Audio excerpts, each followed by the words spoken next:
Welcome back to another technical deep dive here in the debug zone. Today we're tackling a big question and breaking it down with insights from other users. Hopefully this clears up some misconceptions and helps you get the answer you need.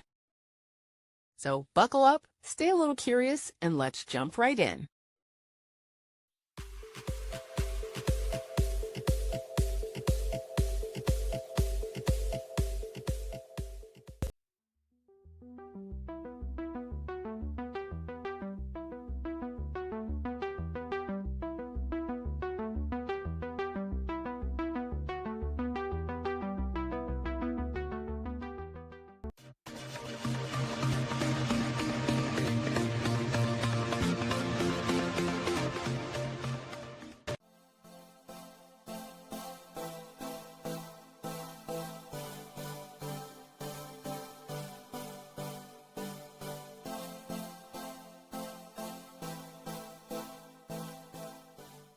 And that's a wrap.